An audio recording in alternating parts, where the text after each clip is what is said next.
Did I tell you that somebody broke into our shed and stole our riding lawnmower and our What? leaf blower and our weed whacker? How do you steal a riding lawnmower? I don't know. Did you get robbed? Yeah. Well, and we don't know when it happened because they like conveniently shut the door again, and we don't like it's kind of like sit back on the side of our house. So we don't really pay that much attention to it, and obviously it's wintertime, so we're not in it. But we pulled out the one day and Josh goes, "Something's wrong with the locks on our shed." And sure as shit, they like cut all the locks. So you didn't even know when it happened. No, we have no idea. And like we have a ton of cameras, but there's not one directly at the shed, nor do we know when it happened.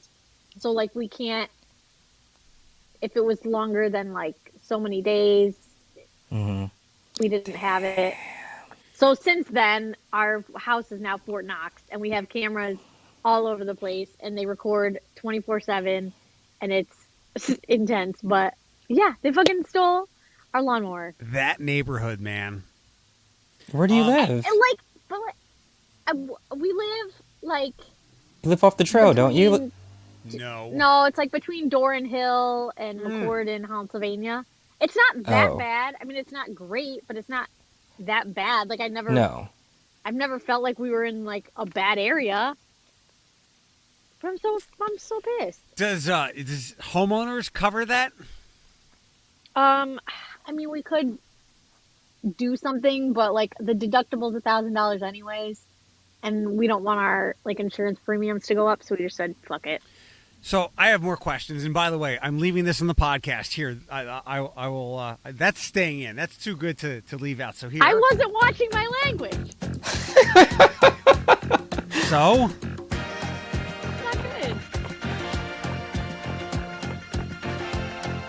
You've cursed before on the podcast. You'll be fine. I try not to say the F word though, and I said it multiple times. Are people going to think differently of you? Maybe. Who could hear? Are you going to get kicked off the St. Ursula dance team? By the way, tryouts this weekend.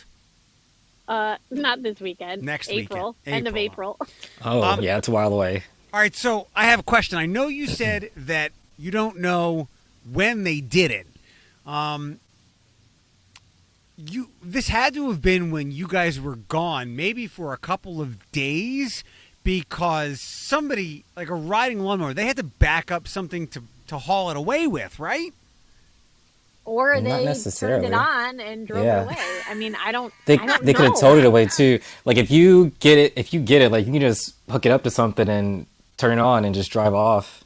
But you're going very slowly, and usually when you steal stuff, you go quickly.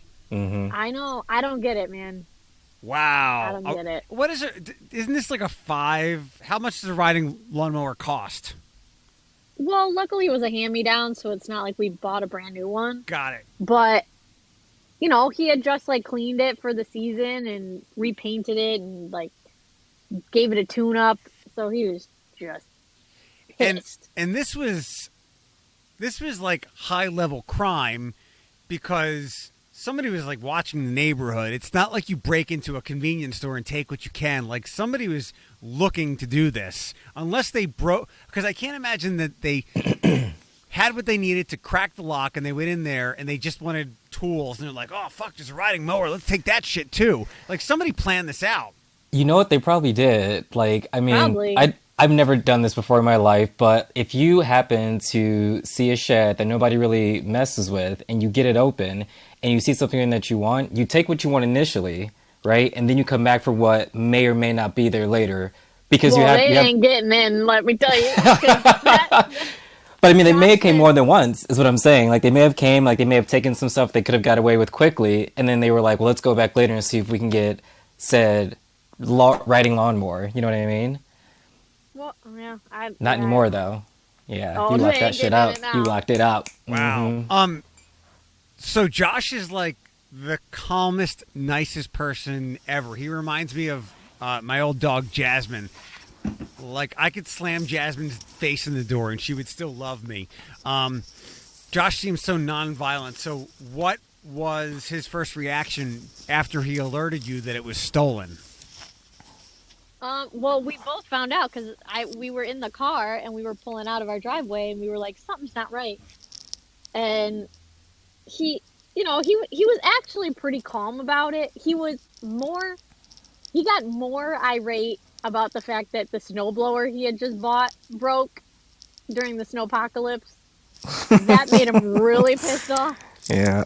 What's angry Josh like? He doesn't hit you or anything, right? No, oh Christ! No. He's when he gets really mad. There's like stages. So the first stage is just like really quiet. Then the second stage is lots of curse words. Then the third stage is when you get the curse words and the elevated voice and the stomping around. When you say elevated voice, I would assume that it gets louder, or does it get higher, or does it do both? No, it just gets louder. Oh, okay. Yeah. I just can't visualize it. Josh is such a peaceful person. It doesn't happen very often. But don't you steal that man's mower. Right. Wow. All right, Bethany, to answer your question, I thought I texted you this morning. I rescheduled his appointment for Monday. Oh. He was, this is Andre, my dog. Philip, he wasn't feeling well. Something was weird. He's been shaking and trembling. Oh, no. And Bethany, I think I told you, like, nothing has come out of him that had me horrified. So that was good. And when we got up this morning, everything was as is. It was good. When I got back from grabbing coffee, he was barking. Yesterday, he wasn't. Even the guys working on the shower noticed the difference today, because yesterday it seemed like there was only one dog in the house. So I didn't want to hog an appointment, so I took myself off the schedule and rescheduled it for Monday if I need to. Somebody said last night on the Facebook post, like late last night as it died down, that they wondered if he slid on the ice and pulled a muscle, and that's very likely, or from hopping around in the snow that's bigger than him, because he's a little slow on the steps, and he's a little reluctant to hop on the sofa in the bed, which he usually isn't. But he's not yelping. So, and I've examined him pretty good, and I've pressed on him, and I can't get him to scream or jump out. But I don't think anything is internally wrong. So I'm guessing with a muscle pull. And again, maybe he's begun to heal, because he seems much better today, even though he's still shaking a little bit, than he was yesterday, where he was just... I think he anxietied himself to death, or at least he anxietied himself out, where he looked lifeless when we went to bed. He just looked white and pale. But I think it's because he was just in his own head all day. Yeah, I think something just scared him, and it wasn't got a scare. Weirded out. Wasn't a scare. Or just something like set off his anxiety.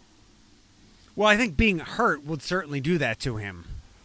Do you think the guy's working on the bathroom? Maybe? No, because I noticed this for the first time the other night, Wednesday night, and they haven't been.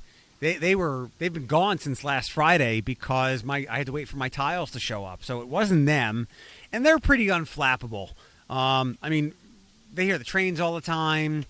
It's pretty quiet in my neighborhood, but they're pretty unflappable. But to that point, I would usually make fun of this. But you guys, Philip, tell me if there's any over there, and Bethany, you too. There are some deathsicles hanging from the top of my home, and I told the guys, I had them too. I had to knock them off today, because I was like, they're going to impale my dog. Yeah, I told the guys, I'm like, be careful when you go out. I can't reach the ones that are on my second floor, and that's where there's one that's like, I'm not exaggerating, it's 3 feet long, and it's fucking huge. I'm looking for, you gotta throw some snowballs at it. I'm not going to do that. You got to get it down. You got to impale somebody. It looks like the first scene of Empire Strikes Back. Like I'm looking for someone to crawl inside of a tauntaun. It's that scary huge. And I mean these things I've heard of stories where things have fallen, like icicles or big pieces of ice have fallen from buildings and knocked people out. Like this one is so big. At least this one particular one could impale somebody. So seriously, watch out. It's funny you bring that up, because it isn't really cold here anymore. It's back up to the 50s here. But last week when it was snowing and it was cold, like we would walk by the trees and I would explain to Danny about like the icicles and like, they're super cute. So they get to be like 2 feet, maybe 3 feet long, and they're hanging from your house and they can like rip down your eaves trough and they could fall and hurt you or your animals or your car. And he was like, what? So like I've been explaining to people here about these death sickles and how they hang from tall buildings in like downtown areas, and when it gets warm enough or if they like tend to chip and or fall, like you be walking down the street minding your own business, all of a sudden boom, you got stitches because you got hit in the head with a fucking 4-foot icicle. So nobody here believes me that it's a real thing that they get that big without falling, but I know it's a real thing. They're not here. Bethany, I think she had to go. She's running errands right now, but I texted the pictures over to you. God, and these are the ones that are on your house? Yeah. This is from, like, I've tried to knock the ones down that are when you walk into the doorway. Those are reachable. I couldn't even get on a ladder and get the other ones because they're on the second floor. And these pictures are arriving slowly to your phone. And I don't know how to take the screen out of my one window, or else I would. I don't know. What's a good way to get them down? Like throw some hot water at them? Snowballs. I'm telling you, like get yourself. You know what you need to do is you need to make ice balls. Make snowball and like get a little bit of water on them. Get them a little bit hard, and I mean, aim high. Don't aim low. Or if it's near a window, like try to stay away from the window. Do it from a different angle, but throw snowballs at it. Like you'll get it down eventually. All right, there you go. I'm very afraid to do that. It should have arrived. Look at that over the pond in seconds. I haven't seen it yet. I'm afraid to do that because I think it could be dangerous. So I'm hoping it just kind of melts itself away. It's supposed to get into the mid-30s here on Sunday, but it's been I know you know about the storm here. It's been a week, and oh my God, Eric! I told you. It looks like teeth of like a monster. Right. Oh, yeah, those are huge. Those aren't safe. It's on my Instagram and also the show Facebook page. Yeah, it's dangerous. That one particular, it's a thick one. Yeah. There's one that behind the screen that's like super thick and really long. That one's not going to melt very easily. That's going to be a faller. And I'm not going to be able to knock it down, Mr. Snowball Man. You can probably get it down. Get in that tree across from it. Get in the tree, right, and then get like a really. Do you have golf clubs? We're done this conversation. No, I'm dead serious. Do you have golf clubs? No, I don't. I have other things. We're done. Apparently, the Old West End hasn't been plowed like at all. That doesn't surprise me. Was that usual? Was that pretty common? I mean, when it gets like this bad, for some reason, like we are the last ones, and I think it's mainly because we have so many of those weird streets where, like years ago, they cut it off where they're like one-way streets, and there's that weird island in the middle, so you can't go all the way across it. I don't know, but they're messed up streets. There's narrow parking. I just think they make excuses not to come down it, but typically when it gets this bad, they don't come down the Old West End streets. I texted. Welcome back. Yo. So when I lived in the Old West End, I literally the last time it snowed a lot, which was probably 2014 and 15. Something. Yeah. I had to take a shovel and dig my car out because they did come and plow in the Old West End, but they plowed all us cars in. Yeah. It's not like it would be my fault if there was off-street parking, but there is no off-street parking available in the Old West End. Like that's where you have to park. Yeah. And I was just like, oh my gosh, it was so bad. It took me forever to get my car out. I was so pissed. I texted my local city council person. Oh, did you? Who lives in the Old West End. Yeah. He said these private contractors, also a million cars in the streets, 14 inches of snow. It's never perfect, but Wade needs to be better. I hear we may have a hearing about it. Laughing emoji. That's from Councilman Comives. He's stuck there too. Very diplomatic of him, to say the least. That answer. So what's the solution? Us, the people who live there, we go out and we shovel and we get each other out of the snow because that's the only way to do it. I remember like living there and waking up, not having to work that day, thankfully, but I woke up at like 7 a.m. to go out with a shovel and to help people get their cars out of the snow and to get off of the street to get to work because there's no other way for them to do it unless you help each other. helps build that sense of community. Yeah. There was downtown asked people to move their cars off the street Tuesday or whenever it was so that they could do the plowing, and people were saying, well, where do you want me to park? Now, thankfully, I guess they opened up a couple of the garages for people to park for free. Some of those people were kind of complaining, and I want to say to them, I mean, this is what you got to deal with when you live downtown like that. You're not going to have a ton of parking. The old West End problem is a little different because it's not a downtown where there's, you have parking garages and there's not on-street parking that's readily available or places to go. But I guess somebody brought up in the downtown Toledo complaining that I guess in New York City what they do is they tell everybody to park on one side, they go plow it, and then the next day they come back and they do the reverse. I can see that making sense. I can also see flaws in that, but I can definitely see that making some sort of sense. Because, I mean, one person can ruin it for everybody. Yeah. Yeah. Bethany, are you going to be here with us now, or are you done getting what you needed to do? Yep, I got Gus. Gussie! He looking so fresh. So, opening day so the Mudhounds announced their schedule and opening day. I'm a little surprised that the season isn't going to start like in mid-May. And I have complete confidence in the Mudhens to keep people safe in the ballpark. They're only going to allow 1,500 fans. They did some of this last fall with the movies and then one of the concerts.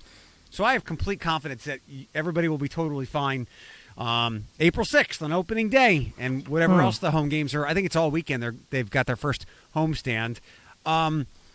And I'm not worried, like, with all of this. I'm not personally worried for myself. But, so infections and deaths are going down. We are trending in a real solid way right now with the virus. But this is about 6 weeks away. And I guess, all places are going to have to deal with this as large events come back. But this is 6 weeks, and we're not going to have everybody vaccinated that we need to. I'll bottom line this. I don't want to go downtown that day as I normally would.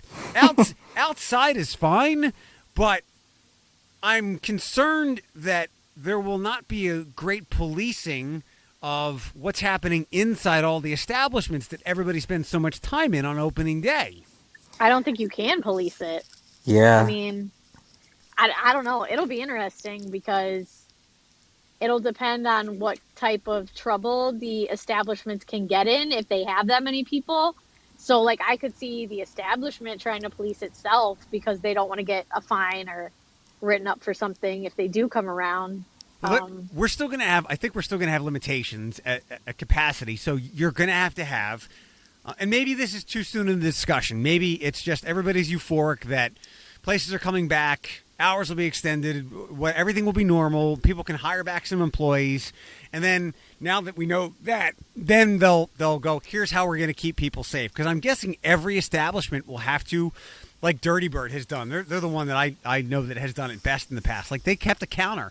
Like, one in, one out. They're like, every place is going to have to do that. Or, I mean, if there are a lot of places that I think it could be very easy for them to create an outdoor situation and just close inside altogether and just try to serve people outside only. I'm sure that will work great if it's semi-decent weather. But I would think some places can't do that. But I know, like, the Blarney and, like, that block, I would just... It's a good idea. Just, like, only allow a handful of people inside and kind of do an outdoor thing. And I still haven't thought this all the way through, but I'm debating, do I want it to be a miserable, normal opening day type weather day where it's kind of snowing and people just tough it out? Because that would keep people away. Or do I want it to be sunny and 78, which will keep people out? It will bring more people, but it'll keep people outdoors. I think the sunny part will get you in less trouble, to be honest with you. Because I then think you have so. that option of outside. And I mean, the smart thing to do because of how opening day is and because like the people who come in the revenue for downtown, is just to shut off most of downtown, like that area around the stadium where Cock and Bull is, Dirty Bird, around that corner, that block where the stadium is at, around Seagate. Just like block all that off and like let people do their thing. Like hang out, have a drink, grab some food outside, go to food trucks. Like that would be the smart thing to do. But I mean, we'll see how that goes. Yeah, if Yeah, they partnered with food trucks, that would be amazing. Like that would be so smart for them to do. yeah, I'm curious. This is going to need, and again, maybe it's too fresh. Like, let people enjoy the fact that we can now, I think, safely move from an abundance of caution to cautiously optimistic. There's one guy today. He decorated doctor, Johns Hopkins and Bloomberg, but then Fox News put him on, so that threw away some of his credibility. But he said, like, in 2 months, COVID will be all but behind us. That's why I go from abundance of caution to cautiously optimistic that we're going to have, a good summer. And I've always felt good about this summer. But this is just, again, 5 or 6 weeks away. So I hope there is some order from the city and establishments in downtown Toledo working together to keep people safe with, brainstorming as we have to keep people safe so that we don't have this pocket of a super spreading things or allowing it to come back into our life. You know what I could see? I could see like the Mud Hens doing like a COA situation and only releasing a certain amount of tickets, which Well, is they are. great. Right, okay, great, that's awesome. But the downside is there are people like me, most of the people are like me, where we don't go opening day to go to the game. Like we go because it's opening day and there's tons of people down there. And you get to socialize and you get to drink and eat and be a part of an experience. So I think Yeah. that'll be a little bit of a hardship. Yeah, 1,500 people in the ballpark, so we'll make it 2,000 with employees. Yeah. But I would say, and there's 8 or 10,000 people at the game for opening day. We'll keep it at 8, but there might be 15,000 or more because the opening day game is usually an afterthought anyway for exactly Yeah. what you said, Philip. So I like Bethany's idea a lot. Maybe shut down. Here she comes. Bethany is dipping. You're dipping in and out, Bethany. I know. I don't know what's the matter.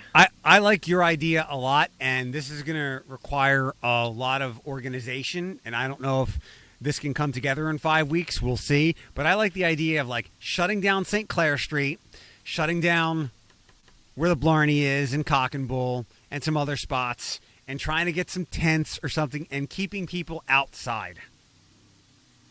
I just think that would be the best way to like maximize your capacity while being safe and avoiding any situations. And Isn't that also, isn't that a part of the outdoor drinking area too? Like that whole section? Can't you have yeah, like plastic cups out I there? think that's Yeah. all Dora. Yeah. Yeah. It's just a matter of having so many people, and again, that's why I'm going back and forth about the weather. And I think, Philip, you're right. But I'm not an epidemiologist, and it would seem that if we can get a nice Big sunny words, day, Eric. Big Sorry. words. people who specialize in viruses, I think lucking out and having an early, beautiful spring day like we had in 2018 would be the best bet. If not, Yeah. tents just to keep and not that's probably not great with ventilation No. and stuff, but it's better. We've all been in opening day bars, and it's. I mean, you're just gonna pass shit around in those places. I mean, yeah. I mean, I've gotten sick from opening day, I'm sure, several times. Not like food poisoning, but just like somebody who may have like have a flu or something, and I'm around them, or I'm working. Like if I'm working at a restaurant, all those people are around, and like 2 days later, I feel like crap. Just because you're just around too many people. You're indoors. Well- You're rubbing and touching and stuff. So And let me throw this out there. So we've all been in a quote unquote quarantine for a year. So I'm listen, guessing that everyone's immune system is a little suppressed because we have Dude. not been like exposed to anything you know, in over a year. I just thought about this with Danny. I was like, I haven't been feeling well this week. Like my stomach's been upset. And I thought to myself, I haven't been sick in a whole year. I don't know the last time in my adult life that I went an entire year without having like a head cold or like a chest cold or like just a little bit of something. I haven't been sick in an entire year. When the world opens up, I'm going to die. I'm going to die from like a fucking head cold. Like, I don't even know what's Like, happening. I guarantee it that like the normal colds and flus are just going to skyrocket because Yeah. no one's been fighting off anything in a year and we haven't been exposed to each other. So like, I I would imagine that if we just drop the masks and go, balls out, that we're gonna get sick a lot. Cold Bethany, turkey is not a good idea. Bethany, it's a good point, and to support it in some ways, I've already seen some things that have said the flu is massively down this year because we're taking all the precautions against COVID, but that has also kept the flu at bay. And I can't wait. There's already been some of these think pieces. I've seen them, and I've seen cynics ask, and it's a good point, but we're a different culture than other parts of the world. In Asia, I think we've talked about this before. When people get sick in like Japan, they put a mask on, and that's going to have to be standard protocol. Just human decency, American decency, which sometimes we have very little of, moving forward. Because really, we can prevent flu deaths by, hey, if you've got a pretty nasty cold, wear a mask. Apply what we've done during COVID, moving forward. Not to stop COVID, which we hope goes away, but to keep other people healthy from exactly what you talked about, Philip. Yeah, like I know from now on, if I travel, I'm wearing a mask regardless. Yeah. Like I just don't even care. Yeah. It's gonna happen. Like that's one of our things, because when things do start to tend like to fall back, probably like holiday season next year, when we do actually get a chance to travel outside of the UK or outside of England at least, I'm pretty sure we're going to have masks with us, just because like we're going to wear them on the train or on the plane, wherever we go. I don't care. Make fun of me at this point. I don't give a flying fuck. You can make fun of me all day long. I am with my Chinese and Japanese and Korean friends. If I see you cough, if I see you sniffle, mask on. Don't come near me. Give me 50 feet. I'm good. If I would have known some of the numbers before I got into my 20s, I probably would have worn a condom all the time, seeing how STDs had just skyrocketed in the 2000s. Yeah. No, not a good idea. That's going to be a thing too. That when like, I don't know, at least here, when like we're able to hang out and see each other again, like STIs and STDs, they're going to go skyrocket. People are just going to go ham. They're going to go so crazy, fucking like rabbits. Life will be different in a lot of ways, and Bethany's right about people having suppressed immune systems, and then how our social behavior will be different. Like, I know a lot of people, like Philip, what did you have to do? Like, you had to have a COVID buddy or something in the UK? Oh, yeah. You basically, you have a bubble, and you have to stay within that bubble. If you go outside of it, basically, you're breaking the rules. I would totally use you and Danny as an example. Bethany, are you muted? She's gone again.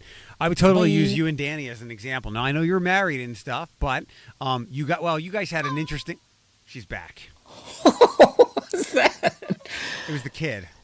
The titty sucker. You and Danny had kind of a little bit of an open... The door was cracked open in your relationship before you moved over there. I could totally see lots of people adding a small door crack of openness to their relationship.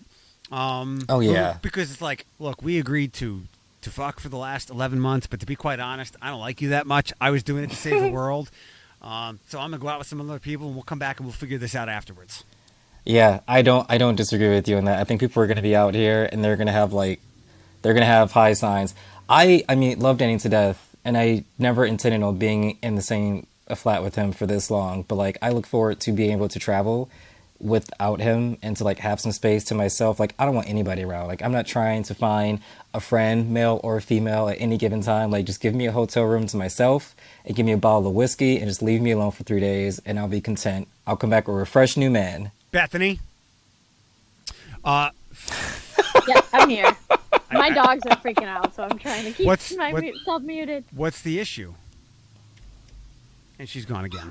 So I realized that you kept going into my car radio because my car was still on. Right. It's all good now. We good. Okay. Philip, what's happening in the UK? So if you haven't heard, this is just my theory. Do not quote this. This is not like mainstream information or media by any means whatsoever. But I am pretty sure that Prince Philip is about to die. Yeah. It's been quiet. Wait. What? He was hospitalized. Yeah, Prince Philip, the Queen's son, who's next in line for the throne. He's been hospitalized for 2 or 3 days now.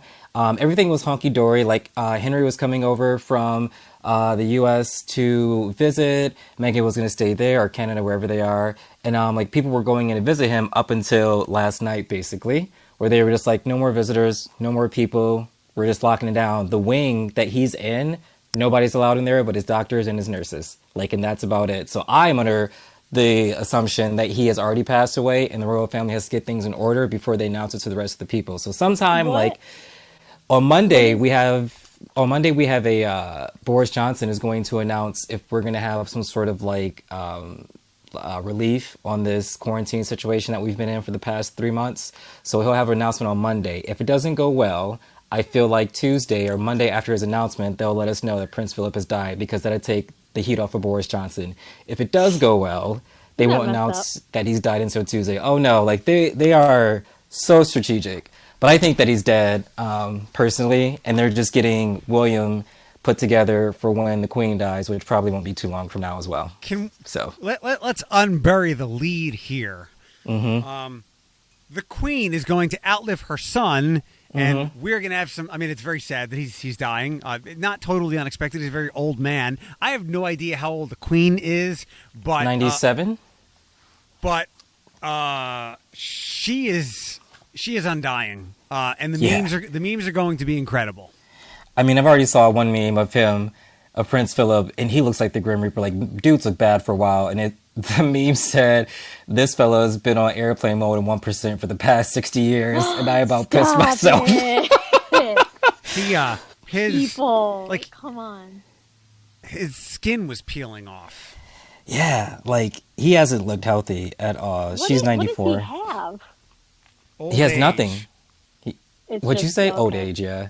He has nothing. Like, it's just he's just old. And I mean, I don't know if the Queen is like drinking her great-grandchildren's blood. I don't know if it's like the holy water that she gets blessed with. I don't know if what they're feeding her, I don't know what's happening in her life, but like sis is holding on and she is good to go. She is aware, walking it out, shaking hands, flipping people off. Like, she is doing her life. Quick correction. But her kids. He's her husband. Oh, is it her husband? Yeah. And Charles is her son. Yeah. He's 99. I don't know how old Queen Elizabeth. Let me look this up. She's 94. All right, yeah. Sorry for messing up the numbers there. I knew something was goofy, but she might as well be 194. But she is truly undying. Yeah, that's crazy. It is crazy. People live here a very long time. I don't like it. I don't like it at all.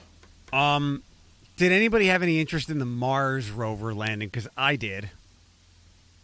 Okay, I saw a meme. We'll move along. Yeah, I saw a meme that involved Britney Spears. That's about it. So. Wait, what was the Britney Spears meme? I don't know. It was something in her in that red cat suit, whatever music video it was. I didn't really give it too much attention. Because there's an interlude. Oh, Britney, I came from all the way. Yeah. That's funny. Yeah. I'm happy you get it, because the gay man does not get it, so it's fine. Yeah, there was one last week that I found. It's a couple of like aliens, like the Alien movie Aliens, holding up a picture of the Mars background in front of the rover. It's pretty funny. All right, we're going to scratch space jokes off the podcast.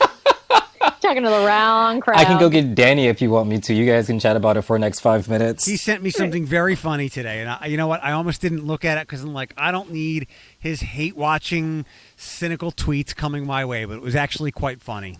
Dude, he came for Scandal yesterday. I about jumped out of my seat. Anyway, what did he send you? I don't know. He doesn't like Scandal?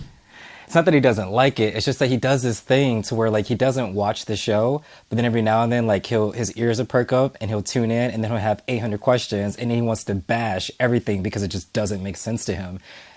I just couldn't. Not everything was made for you, Danny. Exactly. Bethany, when do TSA kids go back to school? I believe everyone will be in the classroom by March 22nd. I think that there's some type of slow rollout of bringing kids back slowly before that. But I know by March 22nd is like D-Day, where everybody will be back. Yeah, that's How are you? That's Sylvania, and I think TPS starts going back Monday. Oregon's going to go back. So again, this is all part of the cautious optimism that things are getting back to normal. Like, how are you guys doing with like your yearly curriculum? Like, did everything go swimmingly? Like, did you have any issues or like kids being left behind? Are things not being taught? Like, how did that whole No, thing we've go been this year? fine Yeah. because we've been on iPads for several years. Um, Right. so like Fortunate. we were able to kind of shift gears pretty quickly with that. Great. I mean, the arts classes kind of had to get creative real quick, but they've they've been fine too. So we've been all right. I don't know about other districts or like elementary schools. I can't imagine that that is going well, but Ashley maybe it had is. Ashley had an incredibly awful showdown with her kid's teacher. So that Oh Yeah. that no. might just be an And anomaly, but I know it's hard. It's hard with little kids. That's why we wanted to get them back into school so quickly. yeah, You know that's the what's other been thing. Like you're gonna have teachers that are cool with it and are able to handle it, and then you're gonna have other teachers that are like, "F this," yeah. and they either don't want to teach what they need to teach, or they're bad at technology. I mean, there's just like so many factors that can I go know wrong. there was like this weird like trend of videos of teachers who were like not being very nice to kids or like really just let the kids do whatever they wanted to do like at the beginning of the situation and also the beginning of this school year. I've been seeing like a complete turnaround, and my sister-in-law, my nephew, he does his schooling online or whatever, and she basically like sits in the background because she's a teacher too, and she just kind of listens in and makes sure that he does what he's supposed to and that he's not acting up. But I've seen like a complete 180 on the situation where teachers now are like a lot more like this is what it is what we need to do, and the kids a lot more attentive, and the parents who do work from home or who have somebody there like they are more attentive too. So we have evolved over the past year with this like as a complete society, which I appreciate. It gives me like some hope for mankind, but I know it was rough in the beginning. I mean, I could uh, see people at the beginning being like, "Oh, this won't last long. Like, I'm not really gonna put 100% into this because we just got to get through this, short period of time." And then, the months and months and months go by, and you realize this this is it. Like, and then they got to figure it out. So I would hope that by now there is a shift where people are like, "All right, like if I don't figure it out, we're gonna be in trouble." right. I saw somebody post something that it's almost the birthday of 14 days to flatten the curve. I think they were being sarcastic because Oh I know there are still people who don't understand why. How come it's still happening after they said 14 days? Oh god. yeah. I think I'm done Those are with the same people that didn't wear a mask when they weren't supposed Right. Exactly. to. right. And Do you- I still laugh when I see. I don't laugh, but it bothers me when I see people these days who can't wear the mask over their nose. And those are the people who they know they have to wear one, but they're not going to wear it right. That's their way of protesting and being dicks. My fingers have been itching to post the anniversary of that Cardi B video. I know we talked about it last week, but I cannot wait. Coronavirus. Like, March 13th is exactly the date that it came out, and March 14th was the date that the song was made, and I cannot fucking wait to post that. I don't know why my excitement lies in that situation. I don't have much to look forward to as of lately, but I do look forward to that.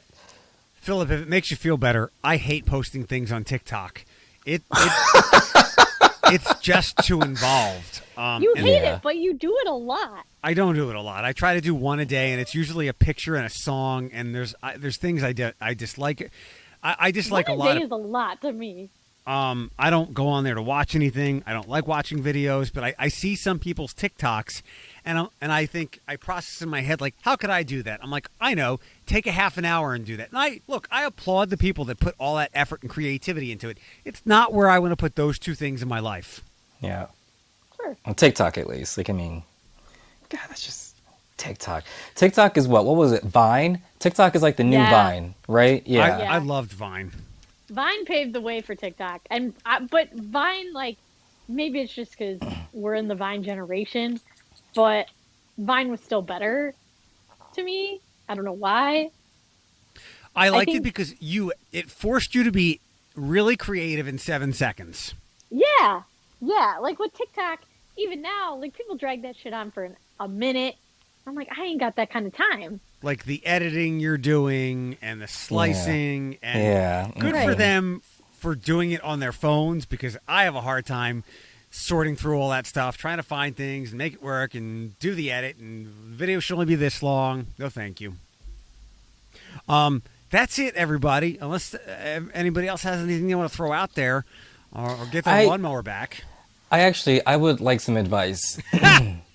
All right, and this is just because I know what Philip would do, and I'm trying to be a better Philip in 2021. Or I'll tell you what old Philip would do and what this Philip would do. So hit me. Okay, so Danny and I are looking to move, and not because we don't like where we are. Like, we like where we are. Like, we have a very nice garden. We have a basement flat in a very nice communal residential family neighborhood, except for like the girls who live next to us.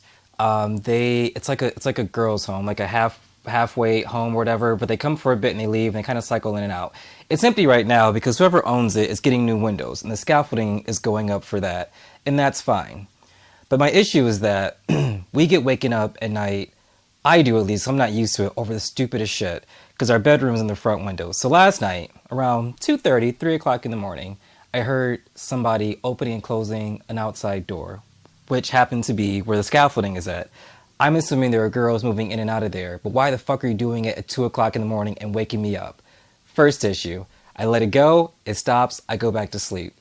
Around 4:30, 5 o'clock in the morning, this man, I'm assuming, has a fucking wig out on the street and is literally walking up and down the street past our window at least two times, screaming at the top of his lungs in falsetto and complete gibberish. That's not even a language. What? Like, he's just fucking screaming, and then he'll murmur to himself, and he's walking down our side of the street. I don't know how far enough that I can still hear him faintly. Then he crosses the street and walks on the other side. The only reason I know this is because of the volume of his voice. And he did this for about a half an hour. I have no idea what the fuck is going on, or who's supposed to watch this man, or what drugs he's on. So I need advice in how to handle this because I'm not trying to get deported. Help me, help myself, please. Move, but wherever you go, find a quieter place. I mean, you do live in the city. Yeah. And wherever you choose, do some... That's one of those situations, though, where, like, you don't really know if that's going to happen until you're already living there. Right. I mean, yeah. The guy is, well, I don't know. I mean, I don't expect people to come running through my neighborhood yelling and screaming random things. You can kind of get the pulse of where you're moving to, like how much weird stuff happens. The guy, that's random. The girls coming and going or whatever, I mean, it's been a thing. Yeah, that's been a thing. They're probably prostitutes. They're not prostitutes. They're young girls. So Definitely okay. Prostitutes. So they're fucking. And they are actually, because these, excuse my language, these little nasties, I almost called them something else. These little nasties have boys in and out of that place during the first quarantine that we had, and their neighbors on the other side called the police because when I say like they had boys, it wasn't like one or two a night. There was 6 girls lived over there. There were like 12 or 13 boys walking in at the house out the night, whether they were drug dealers or whatever the case may be. It was way too many. No, that's called a brothel. Yeah, they're not prostitutes at all, Phil. No. So, like 2 weeks ago, I was walking to go to get coffee for Danny and I, and there was an ambulance down the street, and there was a lady who I've heard before screaming, but usually it's during the day when everybody's awake. Like, she's fine. Like, she has her meltdowns in broad daylight, and she yells at somebody. But she was in an ambulance, strapped down, freaking out, screaming. Somebody finally got sick of it and called an ambulance, and she's probably been sent off because I haven't heard from her. And now this guy magically shows up. Like, I don't know what's happening on that side of the fucking street, but I need them to fucking stop doing it because they're fucking with my sleep. And these girls have had several fights, several different groups of girls with neighbors because when quarantine wasn't happening, they'd be up at like 3, 4 o'clock in the morning, partying, drinking, smoking out on their front steps, which again is literally right outside my window. I was going to go out one night and say something to them, and Danny urged me not to. And it probably was a good idea that I didn't because probably would have got deported real fucking quick. I don't know what to do. I would have loved to see Stern Phillip speaking to the youths. I mean, youth, I don't know. So, I don't know. Youths, yes. But yet and still, like, they just need to chill the fuck out. And they're so combative. Like, the first time somebody says something to them, they're just like, they go, bamba clot. Like, they just hit all these accents, and they just want to jump in your face and scream at you and yell at you. And I hear them, like, tear people down at, like, 4 o'clock in the morning when they're the ones being ridiculous. And I'm just like, I'm here for it. Like, I grew up in inner city Toledo. I am here for it. You can tear me down as much as you want to, but I bet you ain't gonna cross this motherfucking line because we can do this. And No, this is why, cross it. this is why I shouldn't even go out there. This is But why you need to move before old Philip comes back with a listen, vengeance. What's the chance? What are the chances that you can move?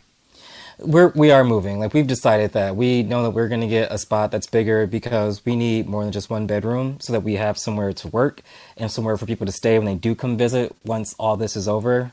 Because if say for instance you do come over, Eric or Bethany, you guys come over, like, I would want you to come and try to stay with me because living in the city or getting a room is really expensive. So you can stay with me for as long as you would like to, but we just need a bigger space. So we're going to be moving. It's just, you never know, like you said, like, you never know till you get somewhere what the fuck is going to happen. And if we move somewhere and it's the same shit, like, I'm setting front doors on fire, gasoline and all. Oh, at least you have quality entertainment. I live for Angry Philip because when he wants to go off, like, I remember Philip Taylor versus Kevin Milliken in the hallway of the iHeart building. That was amazing. I fucking hated him. Was it the day that, like, he got upset because we were too loud in the hallway doing our show? He, like, stormed out of his fucking studio at the end of the hallway and had the audacity to bust into my studio in the middle of our show. Yeah, I fucking lost my shit. I remember that bald head man. Ooh, I almost said something else. But yeah, he was horrible. God. He was an awful person. Yeah. And I still see his people you might know show up on my Facebook, and you should friend him. See what he's up to. No. That's a dark, slippery slope. Bethany, what are you and Joshua doing this weekend, and how is Dad? What are we doing this weekend? I don't know. So there's been so much drama. My sister and her husband came up. They got here. Well, they were going to come during the snowpocalypse, and that didn't happen. So they came Wednesday instead. They were here maybe 8 hours, and then her husband goes to the hospital for a gallbladder issue. Oh, no. And he's been in the hospital. He was supposed to have surgery today at noon, so I haven't heard yet how that's going. But so, like, our family's just in turmoil. Quick question. So I assume I will or won't see my sister before she goes home. I'm not really sure. But Dad's doing good. He's still on oxygen, but now he tries to show off when we're there and, like, take his oxygen off to go to the bathroom and comes back and puts it back on. And that's showing off? Jesus. Peacock, like, I just went to the bathroom without my oxygen. So that's funny. But he's doing good. It's so funny. This sister of yours, like, something happened. I want to see DNA. Like, anyway, did they come up here knowing he had some gallbladder issues, or was this out of the blue? So he didn't feel great. Like, he was having stomach pain, but it was just like, he thought maybe it was a kidney stone or something like that. But, like, it was okay enough for them to travel. And they just kind of figured it would go away. I think they ended up, like, they went somewhere before they came, and they had done an x-ray and just thought, like, there was some bowel that needed to move or something like that. You know what I mean? So they came up here, but once they got up here, things turned. And so 8 hours later, he was in the hospital. But yeah, good times. Your sister, like, it's all bad news. Like, I'm sure she's a lovely woman. But Philip, you need to go to Bethany's Facebook profile, or Bethany, send Philip a picture of your sister. Like, they don't look anything alike. Like, the Tyler didn't fall far from the tree, but the sister, it's like Wednesday, or whoever the unique looking one is in the TV show, the Scary Show. Just because she's tall and blonde and I'm a midget with brown hair, like, right. And Tyler's a dick. He is not. How's his house? His house is great. Good. All right, everybody, we'll have a safe weekend. Philip, don't yell at any Hold on. What are you doing with your life this weekend? Nothing. Maybe. Wait. He's going to be on Andre watch. Yeah, that I had a nice time with the girl who I hung out with last week. Oh yeah, about that. So it went well then. Well, I'm just taking it slow, and Did we have a Valentine's date? No, we didn't. We didn't even acknowledge that. But that's so fun. I mentioned to Alex, and I didn't even want to describe it. She She almost broke the merchandise. Like your penis? I thought I was going to be at the hospital with a sex injury. Like, was it rough? If she likes it rough, like you have to give me some context here. You can't say something like that and not give me some context of how it happened. Kind of. I don't want to be too graphic here on the podcast, but without being graphic, I can't explain it as well as I. Okay. Were there accessories involved, or was it just like? Wait, what's that? Were there accessories involved, or no. It was just like. Unless you want to call my penis an accessory, and some have. Jesus. Okay. What, did you have to stop midway yes. because? Okay, yeah. Yes. I know that pain. I feel you. And sometimes you gotta call timeout in the play. It's okay. I mean, I'm sure it wasn't on purpose, right? Like it was just kind of like no, it not happened, at all. Not at all. Okay. I don't know if I told you guys, but the chemistry hasn't been there from the outset. But I'm not I'm trying to see if it's there, and obviously that lack of fluidity carried on to the bedroom, and it was one of those things where you have a sports injury and you're like, shit, did I just blow out my knee? I had to look and go, oh my God. Jesus. So, but we're all good. Everything works. As long as everything still works and the fact that you're right. still willing to pursue a somewhat see how it goes relationship, that's a good sign. So I'm happy for you. Yeah. Yeah. You just got a little sprain. You'll be all right. A dick sprain. There you go. Oh, no. But that's I wonder it. if that can happen. Someone needs to email us and tell us if you can get a dick sprain. Look, when it happened, I immediately thought about all the articles I've read over the years of this happening. Like, can you break your dick? And oh my God. I mean, that's so terrifying. I was very afraid. And I'm just kind of over winter. I know that I don't usually do much anyway, but this has been grueling because it's been cold, and now we got the big storm, and the sun's been out some days, so I'm really hoping we get an early spring. I'm not holding my breath. Yeah, I mean, your weekend seems like it's going to be consistent of watching out for the dogs and trying to get that icicle off of your eaves trough. Yeah, we're going to do Oh my gosh, I'm going to send you a picture of my icicles. They're called Send deathsicles. All right, everybody. It's a good 3 feet. Let's see if your icicle is bigger than my icicle. Okay. All right, bye. Bye.